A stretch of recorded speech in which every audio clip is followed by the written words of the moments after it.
আবারও বাবা হচ্ছেন শাকিব খান, মা শবনম বুবলি। গেল কদিন ধরে এমন গুঞ্জনই ভেসে বেড়াচ্ছে দেশের বিনোদন পাড়ায়। সত্যিই কি এই নায়িকা আবারও মা হতে যাচ্ছেন? এ নিয়ে শবনম বুবলি কোনো মন্তব্য বাট বেবি কেন এত তাড়াতাড়ি নিতে হলো? That is not their concern. লুকিয়ে ক্যারিয়ার, আমি অনেকগুলো সিনেমা করে 10 বছর পরে যে আমি বাচ্চা নিব, আমি কখনো এটা চাইনি।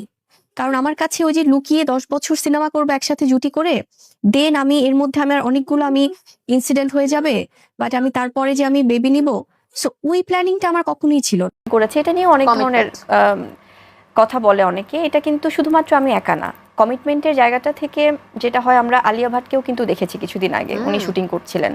তো আমি তো ওনারও আগে শুটিং করেছি বাংলাদেশে। সো আমাদের দেশে সব কিছু নিয়ে এত জাজমেন্টাল হয়ে যায়, কারণ আমার যখন কমিটমেন্টটা করা ছিল তখন অলরেডি আমি শুটিংটা করে ফেলতে পারতাম, বাট এটা সামহাউ ডিলে হচ্ছিল। তো ডিলে হওয়ার পরে যখন আমার ফিজিক্যাল সেই চেঞ্জেসটা, তখন বোঝা গেছে। এবং আমি তো আমার ডেফিনেটলি আমার ব্যক্তি লাইফটাও যেমন ইম্পর্টেন্ট, তেমনি যখন আমি এত বড় একটা টিমের সাথে আমার কমিটমেন্ট করা, সেটাও তো আমাকে ফুলফিল। আরেকটা প্রশ্ন জিজ্ঞেস করি, মানে বীরের কারণে, মানে শেজাদ ওরফে বীর ডাক নাম, সাকিবের সাথে কি তোমার প্রতিদিন মানে কথা হয়, বা শুধু বীরের বাইরে কি আর কোনো কথা হয় না তোমাদের? তোমার খোঁজ খবর নেয়, বা তুমি কি তার খোঁজ খবর নাও? এই বিষয়গুলো থাকে আপাতত। না, এমনি জিজ্ঞেস করছি, খোঁজ খবর থাকে না একটা কোয়ার্টিস্ট হিসেবে? তো একটা কমিউনিকেশন তো আসলে থাকে, বাট আমি চাই যে আসলে এটা খুব হেলদি পর্যায়ে থাকুক, খুব হেলদি পর্যায়ে। মাঝখানে যেমন জ্বরে পড়েছিল, বা ধরো তুমি কখনো যদি অসুস্থ হয়ে, ডেফিনেটলি ভাই, আই ট্রাই মাই মানে লেভেল সেই বেস্ট। এটা থাকে। অবশ্যই অবশ্যই, এবং এটা সব সময় থাকবে। আচ্ছা, আমি তোমাকে যে প্রশ্নটা জিজ্ঞাসা করলাম, যে তুমি বলছো না ইদানিং অপু সাকিবের অনেক প্রশংসা করছে, বা না ইদানিং করুক আর যখনই করুক, মানে এই প্রসঙ্গটাই আসছে, সে একতরফা একটাই করে। অপু বিশ্বাস আমাদের ঠিক নাগরিকের এই চেয়ারে বসেই হঠাৎ করে বলছিল খুবই করে যে, আমি বলছিলাম যে বুবলিকে তুমি কি বলে ডাকো, বা বুবলি, আচ্ছা এই প্রশ্নটাই যখন করছি তারপরে তোমাকেও প্রশ্ন করি, অপুকে তুমি কি বলে সম্বোধন করো?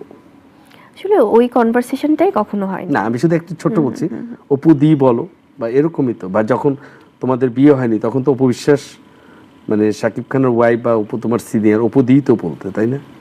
মানে ওনার সাথে আমার কোনো কথা হয়নি, বাট কথা হলে তো ডেফিনেটলি দিদি বা এরকম কিছু বলবো। না কথা হয়নি বলতে, মানে আমাদের আছে না যে একটা হাই হ্যালো, বা বিয়ের আগের কথাও আমি বলছি, যখন আমি ফিল্মে আসি তখন তো আর আমি ওনাকে ওভাবে দেখিনি বা পাইনি।